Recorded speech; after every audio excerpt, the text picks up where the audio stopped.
Assalamualaikum warahmatullahi wabarakatuh. Perkenalkan, nama saya Siti Nurjana, NIM E20100662.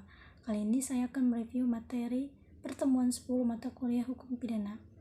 Pada pertemuan kemarin telah dijelaskan kembali mengenai materi percobaan yang telah dijelaskan sebelumnya dalam pertemuan 9.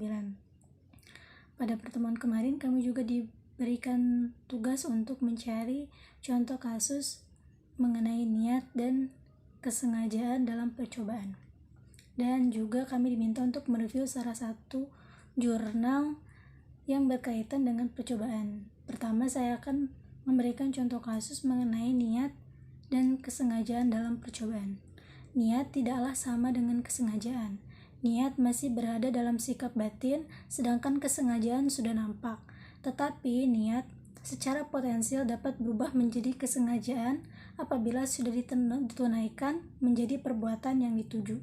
Contoh kasus, Budi bermaksud atau berniat membunuh Anto ketika bertemu dengannya dengan memberikannya makanan yang mengandung racun yang mematikan.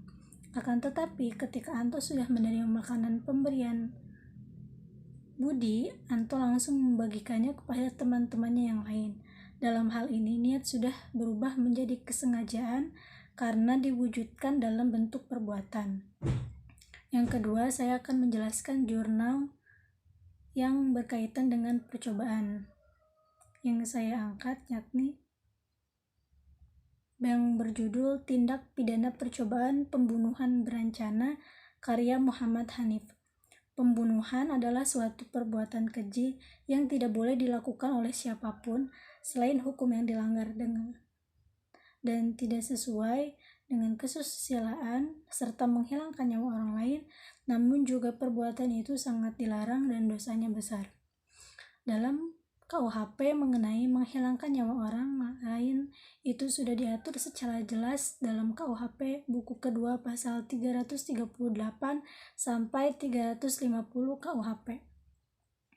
Selain itu, dalam jurnal tersebut dijelaskan pula mengenai pembunuhan berencana. Pembunuhan berencana adalah pembunuhan yang dilakukan dengan rencana terlebih dahulu dan mengatur langkah per langkah yang akan dilakukan. Pembunuhan berencana sendiri diatur dalam KUHP pasal 340. Ada contoh kasus yakni di daerah Biruan, yang mana kasus pembacokan yang menyebabkan korban harus dilarikan ke rumah sakit karena luka yang serius dan hampir membuat nyawanya tidak tertolong lagi. Luka tersebut menimbulkan beberapa luka yang permanen. Ada beberapa hal yang harus diperhatikan dalam pembunuhan berencana ini, yakni yang pertama, pertimbangan hakim dalam menjatuhkan putusan pidana terhadap pelaku tindak pidana percobaan. Hakim dalam kasus tersebut, hakim menjatuhkan hukuman pidana dilihat dari hal-hal yang memberatkan dan meringankan. Hal yang meringankan dalam kasus tersebut yaitu karena terdakwa sopan saat menghadiri sidang, tidak berbelit-belit dan mengakui perbuatannya. Yang kedua yakni modus operandi dan penyebab terjadinya tindak pidana percobaan pembunuhan berencana. Modus operandi adalah operasi, cara atau teknik yang berciri khusus dari seorang penjahat dalam melakukan perbuatan jahatnya.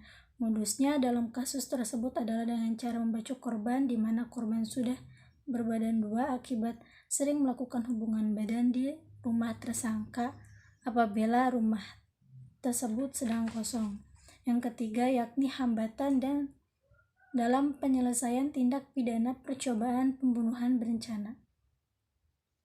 Saat menentukan siapa yang melakukan tindak pidana percobaan pembunuhan berencana, ada beberapa hambatan, diantaranya yakni dalam pemeriksaan saksi.